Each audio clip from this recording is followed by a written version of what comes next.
Hi everyone, welcome to your weekend channeled tarot reading. This channel is called The Witching Hour. My name is Michelle and I'm a witch. I've pre-shuffled and laid out the cards for this layout for our weekend reading. It's October 19th, 20th, and 21st. And I've laid out the cards because I'm doing a soul star spread.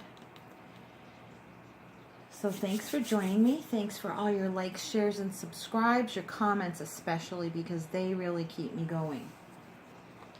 Now let's see. Before we begin, I'm going to just read a blessing written by Travis Bowman. And this one is the evocation of spirit. Here and now, I reach deep within myself. Here and now, I evoke spirit. I call on the force connecting me to the whole of existence, the thread running back through my blood, and the ripples spreading out from my actions. I call on the visions that have inspired me, the kindness that has lifted me, and the love I have given and received. Life and song, home and road, spirit, I call thee hence. Let me just tune into the energies of the cards since I have not flipped them over yet. I'm using Sacred Circle Tarot and one Witch's Wisdom Oracle cards. And I will clarify if necessary with Hanson Roberts Mini Tarot. This is the Sacred Circle. The underlying energy is that of sacrifice, which in traditional tarot cards is known as the Hanged Man. And that's supposed to be Odin hanging from the tree, but in this deck, this is a Celtic pagan deck. I don't know. It's a corn dolly, looks like. So I haven't read up that card yet, but I will look at it. So our Soul Star card for our soul's energy from Witch's Wisdom Oracle, which will be driving the whole show, is the card of the broomstick with the energy of clearance. The water signs got something similar, only with the element of water as their main card. So this has a lot more to do with air and earth, but it will affect our emotions as well. So I'm going to keep that here just for the time being. So this is the overriding energy and message from Spirit is clearance. The energy that we are holding ourselves is that of love. I had a feeling the emotions were going to come in. The King of Cups, the element of water, Pisces, Scorpio, Cancer. Here, if you are, pay attention because this will be particularly pertinent to your energy directly. The idea of sacrifice, waiting in limbo, and clearance of the besom, the witch's broom. Clearing away the waiting period or clearing away the emotions that are keeping us in limbo. I think that's it. Over here on the, I've done a I've done a pentacle spread, okay? And for the element of earth, we have the major arcana of the wheel, number 10. This is in motion. So our feelings are being put into motion. Our emotions are being cleared. The emotions that are keeping us in limbo are being given movement, but through physical ways. Physical exercise, moving house, creating movement in our lives, even if you're just moving your furniture. Or what I just felt from Spirit is moving our emotions by listening to certain sounds, certain music, certain songs, moving those stuck emotional energies that are keeping us in limbo from moving forward. That's what we'll be doing. Having conversations is what I just got. but being given like a broad spectrum of physical ways to keep our feelings moving.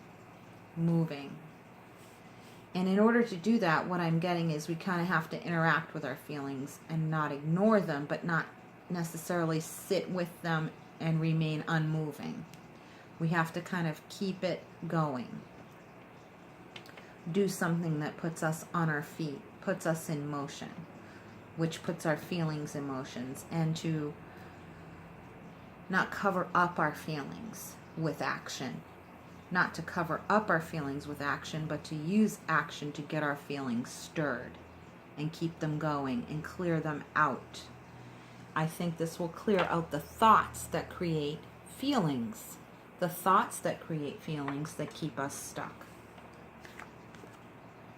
And for the area of air, we have the Warrior card, another major arcana. So far we have 3 major arcana cards and a very central figure in the King of Cups. So a person who has influenced our emotions.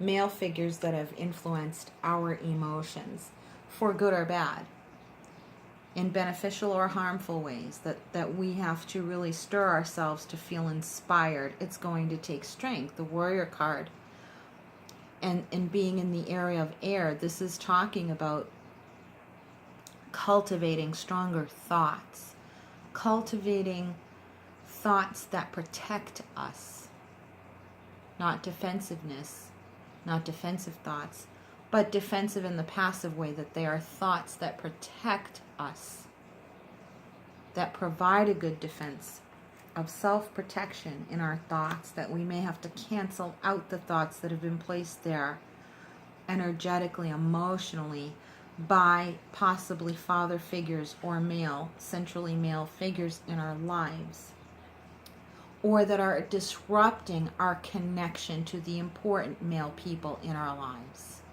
Okay?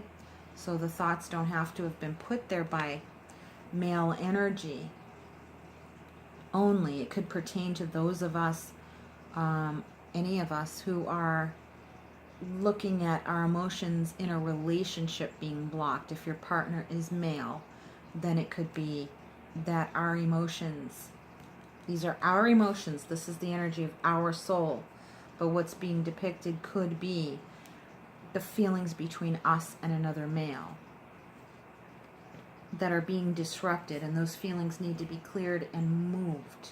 Having that conversation, having that realization that maybe our defenses have been up for a very long time.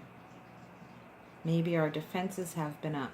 Maybe we're possibly also, the flip side of that, I'm being told, is that perhaps some of us need to keep our defenses up, who need to create better defenses, or a better word to use would be boundaries. Better boundaries. Mentally, better boundaries, better boundary type thoughts that will keep the emotions between us and a male figure in our lives flowing more freely and in a more healthy way. We could be in the sense of protecting ourselves, or in the way of wanting to connect more with that male figure. It also speaks of emotional maturity, being able to hold on and wait, and to not be so impetuous, acting upon every single emotion we have. That's a really strong message right there. To not act upon every single emotion that we have. To hold on, maybe remain in limbo a little bit until we can think through and clear our minds, or at least just momentarily say, where is that thought coming from? Does that come from the truth? From my truth that I can just simply share? Or is this coming from a false belief that was planted there maybe even many years ago, and that I've trained myself to believe, or conditioned myself to believe? You know, it's not your fault that you believe something you were told by someone you were trusted about yourself. You know, we tend to do that. If someone we trust tells us something, we take it as the gospel truth, don't we? But is it truly the truth about us? Or, you know, to give ourselves a moment just to think and say, where is that thought coming from? Where is this thought coming from? Let me hang in limbo just for a second before I act on this feeling. Okay? Is it based on the truth? Or is it based on maybe just an old issue that needs to be cleared away? Okay? And in the area of fire, we have the Druid. Another major arcana. So far, this has not happened to me yet. 1, 2, 3. Well, aside from the bottom underlying card over here, it's 3 out of 5 cards right now are major arcana. 3 out of 5. But if you include the bottom of the deck, it's 4 out of 5. So that's crazy. Or, excuse me, I should say 4 out of 6. But this is 3 out of 5 right here. And the Druid is the card I just read about last night. I'm still familiarizing myself with the finer details of all the cards. I go over them occasionally, periodically, and pick up more and more layers of information from the cards themselves and from the book. But because I mainly channel through the cards and through my own experience as being a witch, I'm very familiar with these energies. But so I don't often read like line upon line every description of the cards as they're written in the book, but I've been felt like guided to read it more in a meditative kind of a way, and sitting with each card like a meditation. It's been really nice. And I feel like that's what we're kind of being called to kind of look and take stock of what we have. I'm looking at the Druid card here. He's standing at Stonehenge, and this is on the midwinter solstice here. What people do refer to as Yule, but it's the midwinter solstice, December 21st, thereabouts. He's looking at all of the elements of his tools, the sword, the wand, the disc, and the chalice. They're all the suits of the tarot. And I feel that what this is saying to us is a new light is coming in. There's new light coming in to illuminate our minds, but also that the actions that we need to take, or the things we need to find to do to keep us moving, are here. We have them at our disposal, but some are hidden from our view is what I'm getting. But there's new light coming in, new illumination coming in about the different things we can find to do with our hands. Like our hands, getting involved, touching, connecting with the world around us in a different way, exploring different things we can do, things to nurture our soul, to make us feel more whole and integrated. If you notice, he's got all the tools on the altar. He has dedicated his focus to these things. He's dedicating his focus and his time. He's waiting for the right time. This is a very precise time, an exact moment that the sun shines between these two stones, and only once a year. So it's like the waiting is actually more of a dedication or a sacred event. It's more of a sacred practice. So this is pointing to meditation a lot. And I'm not talking about sitting still silently, but more engaging and making our meditation move, like a moving meditation. Like Thich Nhat Hanh, he does a walking meditation. If you've ever heard of him, he was on Oprah like Super Soul Sunday. He seems like pretty much the most beautiful soul that ever walked the planet. When you listen to him, you almost want to weep with gratitude because of the stillness of his soul, the appreciation of every single moment that just emanates from his voice. And you just want to sit there and listen to him speak for hours. And I'm sure he probably could do so. I think that is what Spirit is telling us here. Our fire here is being mastered. Our fire and our will is being mastered with the strength of our thoughts to move ourselves in the direction that our soul, to which our soul is calling us. And we can no longer ignore our heart. We can no longer ignore our heart. We must put our soul's calling to some kind of simple action every day or every moment in a meditative way, like it's a moving meditation. Our lives are a moving meditation. Idealistic? No. No. And that's what makes it so beautiful, is that even when we do this, it doesn't prevent us from making mistakes. There's no right or wrong way to do it. It's just more about how we do it. How do we do it? Is there a right way or wrong way about how? No. Just in that we do it, that we contemplatively move our meditative thoughts. Make our thoughts more meditative. Allow them to be more contemplative and move along with the things we want to do with our hands. You know, the things that we want to touch in our lives. Figuratively and literally, the little things we want to interact with more, have more hands-on experiences. That's what I'm feeling. Our soul is just calling us to do that, to slow down, and yet still, in other words, to integrate. That's what this is too. It's about integration. We have all the elements together on the altar to integrate, and we have the light and the illumination, the calm, open hands, right? The light and the dark, they're together at the same time. And we move it all together. An integrated way of being. So we're not just sitting down over here at X amount of time in the morning to meditate, and then over here in this compartmentalized time of day, we do such and such. It's like we bring the two together. We bring our meditation and our action together.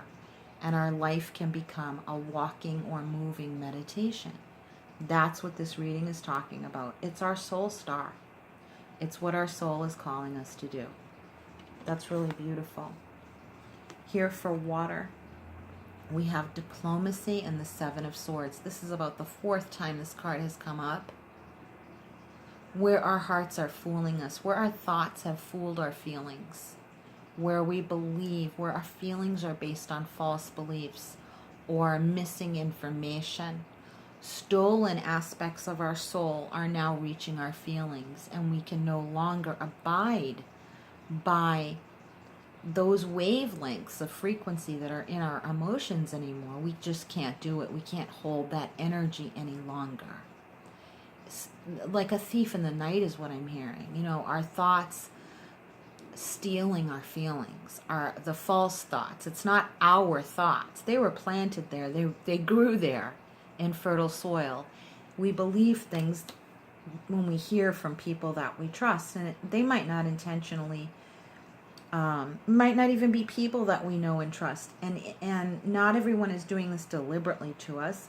Of course, there is abuse, there's mental abuse and things like that, but it isn't always the case. But it's just thoughts that we tend to believe about ourselves because the source of those thoughts and information was trustworthy to us at that time, regardless of what scenario it was from, whether a person we knew or just information out there, you know, the media, anything, information in general. We trusted the source of it at the time. We believed it. It grew in fertile soil, and we believed it all this time, and it took root in us and affected our emotions over here and stole time from us with our thoughts here that affected our emotions. So clearing these out is pretty important right now. But what Spirit is calling us to do is to do it gradually. Like you would sweep out your house. How often do you sweep your home? How often do you use white sage to smudge or clear your environment, right? Things of that nature, right? So just it's more regular and more meditative now. So it's more contemplative. We're connecting the two, in other words. We're not like walking around necessarily taking up the exact practices of Tibetan monks, for example, right? But it's more that we're integrating the two, and we stop thinking about meditations over here, living is over here, the two become one, they can happen at the same time as well, right? And so to just try and knit the two together, ask Spirit to help us integrating the two together. How would we do that? Here is the card for Spirit energy. Thought. The Page of Swords. Okay. So this is like a renewal of thought and contemplation. Now, I know you didn't see me shuffle the cards, but I have not looked at these. So this is really, kind of mind-boggling to me. This is Spirit. This represents Spirit to me, bringing down thoughts, that we are receptive to new thoughts. I also see the Page of Swords sometimes as Joan of Arc. Right? A little impetuous with the truth, or a little bit like forward thinking, right? But wasn't readily accepted by those around her, and then used against her, obviously, right? And kind of victim blaming. That's it. That's it. I just got that. That's it. Victim blaming. If you're a victim of anything, of any false thoughts that convince you that you are something that you really are not. In other words, anything that feels shame, creates shame in you. We might tend to look for validating proof of that shame and say, see, well, I failed here and I did that wrong over here and I didn't raise my kids the right way and I did this, that, and the other. So yes, that validates my feeling of shame. And yet, that just really doesn't have any place in the human spirit whatsoever. We're just human beings. We make our mistakes, we learn our lessons, we clean up our mess. We do clean up our mess. If it bothers you enough that you did something wrong or made a mistake, that means you have a conscience. And if you have a conscience, you have nothing to feel ashamed about. Because that means, you have an active conscience and you already know right from wrong to the best of your ability and act on it on the best of your ability. So there's no need for shame. Shame is when, you feel like, healthy guilt is like when you feel like when you do something wrong. Shame is like when you feel like you are wrong, like you as a person intrinsically are wrong, like there's something wrong with you. You know what I mean? And to carry that around, that's what needs to be cleared. Anything that makes you feel shame, anything at all. And maybe you want to actually think about these things as you clean your home. Maybe to integrate the contemplation and the cleaning of your home that way. Because it's a kind of a mindless task and it helps.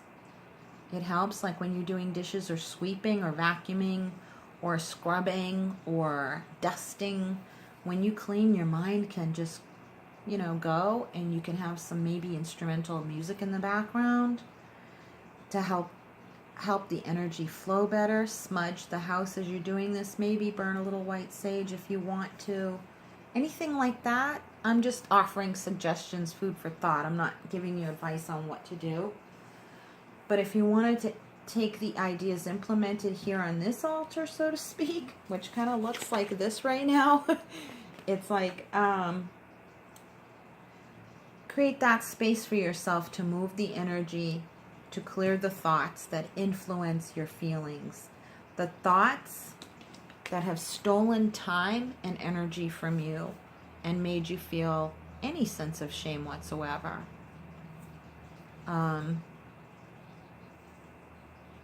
Anything like that. That to me is the whole of the message. I'm going to draw a soul to soul divination and oracle card that I made. I'm feeling pulled over to them and guided to do that. So I'm going to add that to the mix here without expounding too much further, but just looking maybe for a little confirmation or like a validation or something of it. Complimentary card. To see. There we go. So what fell out were 3 cards. Clothing, what we wear. Animals and nature here in the middle. Those are some of my favorite animals. And the rainbow. This speaks of promises. It also speaks of raising your energy. Letting animals heal you of your feelings, and think of the unconditional love of the animals around you. And if you don't have animal family members, to go out and connect with them in some way, shape, or form and experience the unconditional love that they feel for us, and know that that is based on the truth. It's not based on ignorance, because they're just animals. If an animal does not like you for some reason, they let you know, right? Not that that should make you feel like there's something wrong with you, but I'm saying if they love you, then it's based on their instinct, right? Okay. But don't take it personally if they don't warm up to you, okay? That would be the wrong side to take. But think about the unconditional love of animals, okay? Cuddle up with one. And this clothing always reminds me of, is this how we express ourselves, what we clothe ourselves with, how we care for our bodies? Do we dress to impress out of fear, out of apprehension, out of shame? You know, I want to look good because I want to feel accepted. Now, nobody typically isn't that superficial anymore, right? Especially if you're watching a channel like this, you know, you're looking for more depth anyway. But when you really see, it's like, well, what are you thinking when you get dressed? What are you thinking when you get dressed and when you select your clothes? Do they truly express your soul, or is it more of a reflection of your fear? Clothe yourself with love, and don't be afraid to wear it. Clothe yourself with love, and clothe yourself with what you love, and don't be afraid to wear it. The expressions from others might be quite telling as to who accepts you for exactly the way you are and who doesn't, right? Good information and food for thought to have, I think. Romantic love, getting out and partying, and cosmic timing. That's all in it too. That's all in it too. Those are the cards that fell face down. So I think we'll be connecting with others, having more fun, and being okay with waiting for the right time for the messages and the love that we need, and to spend time with ourselves in everything we do. In everything that we do. Whether we're meditating or cleaning, or we're combining the two, or we're watching Super Soul Sunday and connecting with the teachings of Thich Nhat Hanh or Eckhart Tolle, or just, you know, Oprah, or whatever, your favorite teacher or spiritual guru, or whoever it is, your favorite inspirational person, to remind you of how wonderful you are. Okay? That's what I'm thinking. That's our Soul Star reading. I hope you enjoyed it. I'm going to be doing these regularly, and I hope you stay tuned for them and share them with the ones you love, and direct them here so that we can all connect with each other. I would really, really appreciate it if you would share these videos, so that we can all start gathering together and sharing our love with one another. Please leave a comment if this resonated for you. Don't be afraid to interact with me. I long to hear from you. I so appreciate hearing from you, and I do respond. Just ask anyone. I can't always, of course, for practical reasons, but I do make a point of responding for the most part, as often as I can. And I just want to thank you for joining me, and I love you all very much. Please keep in touch, and if you're subscribed, click the bell notification so you can be notified of more videos like this one, okay? And let's all stick together. Let's all be together. Come join us. Come join me here for these readings, and let's connect our souls together, okay? And be like a support system for one another. Lots more videos coming for you guys. And if you'd like to connect with me for a personal reading, or to donate to the channel or anything like that, you know, the links are down below in the box and in the comment section. And more importantly, just keep loving yourself well and taking care of yourself. And leave a comment and say hi if you would like to, okay? Don't be shy. So from my soul to yours, everyone, I hope you have a wonderful weekend. And come back and look at this video at any time because it's timeless. You can watch it at any time. From my soul to yours, much, much love and brightest blessings. Take care. Bye-bye.